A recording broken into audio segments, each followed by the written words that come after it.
BJP করার অপরাধে BJP কর্মীকে মারধর, গুরুতর আহত অবস্থায় হাসপাতালে ভর্তি। তৃণমূলের দাবি পারিবারিক বিবাদ। ভোটের ঢাকে কাঠি পড়ার সঙ্গে সঙ্গে শুরু হয়ে গেল রাজনৈতিক হিংসা। ইতিমধ্যে দক্ষিণ 24 পরগনার মথুরাপুর লোকসভার কৃষ্ণচন্দ্রপুর গ্রাম পঞ্চায়েতের অন্ধমণিতলায় এলাকায় তৃণমূল সমর্থকেরা বিজেপি সমর্থককে মারধর করে বলে অভিযোগ।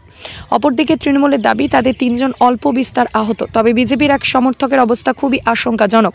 প্রথমে মথুরাপুর হাসপাতাল, তারপরে ডায়মন্ড হারবার, তারপর সেখান থেকে অবস্থার অবনতি হলে পিজিতে স্থানান্তরিত করা হয়। বিজেপি পরিবারের পক্ষ থেকে অভিযোগ করা হয়েছে, এই বুথে গত পঞ্চায়েতে আহত নিমাই হালদারের নেতৃত্বে বিপুল ভোটে বিজেপি জয়লাভ করে তৃণমূলকে হারিয়ে। আর তারপর থেকে নিমাই হালদার হয়ে যায় তৃণমূলের টার্গেট। গত কয়েকদিন ধরেই নিমাই হালদারকে দেখে কটূক্তি করতে শুরু করে তৃণমূলের সমর্থক মধু ঘোষ ও নন্দন ঘোষ। প্রতিবাদ করে নিমাই হালদার। এর ফলে অতর্কিতে বাজারে যাওয়ার সময় নিমাই হালদারের মাথায় কোদালের বাঁট দিয়ে আঘাত করে নন্দন নামে এক ব্যক্তি। মাটিতে লুটিয়ে পড়ার পর তাকেও আবার আঘাত করে। এমনকি বিজেপি কর্মীর বাড়িতে ঢুকে তার স্ত্রী এবং মেয়েকে মারধরতা হানি করে বলে অভিযোগ। আহত নিমাই হালদারের বাড়িতে যান বিজেপির মথুরাপুর লোকসভার প্রার্থী অশোক কুমার পুরকায়। প্রার্থীকে দেখে কান্নায় ভেঙে পড়ে নিমাই হালদারের বাড়ির লোকজন। অন্যদিকে অভিযুক্ত তৃণমূল সমর্থকের বাড়ির লোকের দাবি, দিনের পর দিন ওই বিজেপি সমর্থকরা তাদের প্রতি কটূক্তি করছিল। প্রতিবাদ করাও তাদের উপর চড়াও হয় নিমাই হালদার। তবে নিমাই হালদারকে কোটালের বাঁট দিয়ে যে মারা হয়েছে সে কোথাও স্বীকার করেন তারা। তৃণমূলের প্রার্থী বাপি হালদার জানিয়েছেন, এসব মিথ্যা রটনা। নিজেদের মধ্যে কোনো সাময়িক গন্ডগোলকে কেন্দ্র করে তৃণমূলকে দোষারোপ করছে, তৃণমূলের ঘাড়ে দোষ চাপাচ্ছে। এগুলো ঠিক নয়। কুৎসা রটানোর কাজ হচ্ছে, বিজেপির মানুষ মেনে নেবে না। বিজ্ঞাপনের জন্য যোগাযোগ করুন নিউজ অগ্নির পর্দায় 9903070007। ব্যুরো রিপোর্ট, নিউজ অগ্নি। নামে নয়, কাজের সংবাদ। আর কি মেলা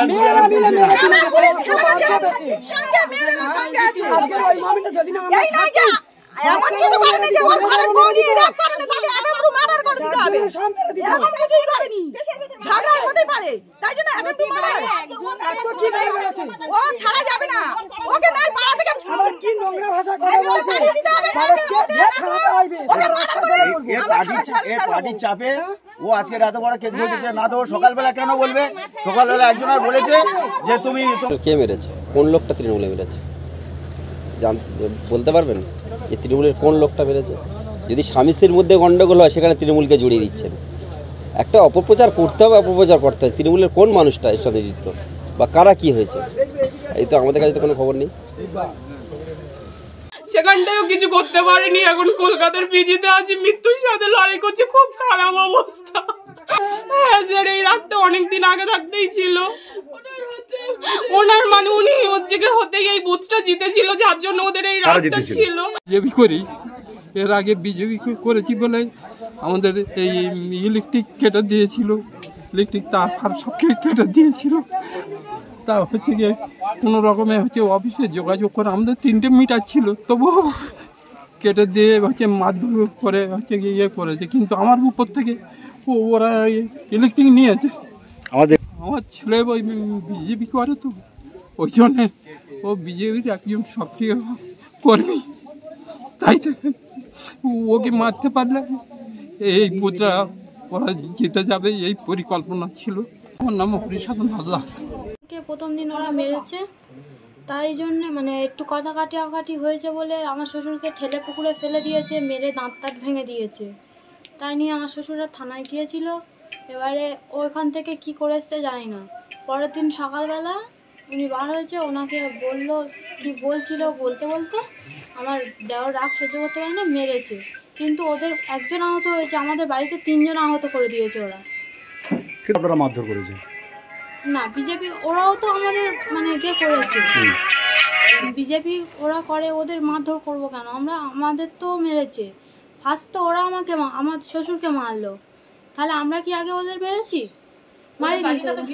ওদের বাড়ি তো ভিতরে, ওরা ভিতর থেকে এসে আমার মানে ওরা চলে গেছে, গিয়ে আমার শ্বশুর বসে আছে। কথাটা বলেছে বলে অনেক দূর থেকে মানে ওদিকে বাড়ির থেকে ঘুরে এসে ফিরে আমার শ্বশুরকে মানে তর্ক করছে, বলছে যে তোর মেরে পাটি ফেটিয়ে দেবো, করবো বলে অনেক কিছু বলছে।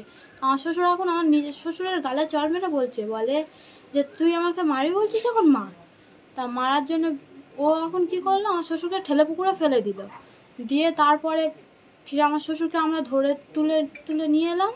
তারপরে উনি ফিরে আমার শ্বশুরকে মেরে দাঁত ভেঙে দিল। তারপরে বাড়ির লোক এলো, ছেলেরা এলো সবাই এসে, এবার তো ওরা রেগে আছে, যেহেতু বাবার মেরেছে তারা কি রেগে থাকবে না, এবারে ওর জন্য ওকে মেরেছে। তারপরে দিয়ে কোদালের বাড় দিয়ে হ্যাঁ মেরেছে। এখন আপনাদের বাড়ির অসুস্থরা কোথায়?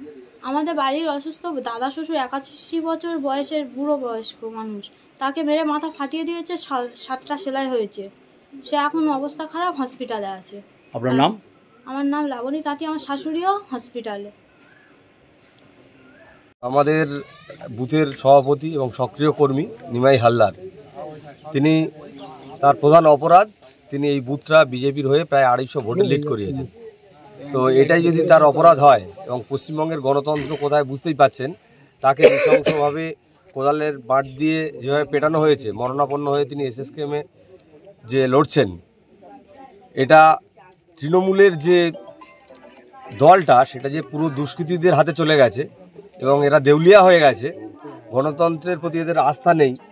প্রার্থী ঘোষণা হওয়ার পর থেকে যে বাপি হালদার এবং তার লোকজনেরা জেনে গেছে যে তারা নির্বাচনে জিততে পারবে না, সুতরাং নিজের এলাকায় যিনি লোকসভা প্রার্থী তার তো মানুষের সেবা করার জন্য তিনি প্রার্থী হয়েছেন, তা না করে তিনি এই খুন খারাপির রাজনীতি শুরু করেছেন।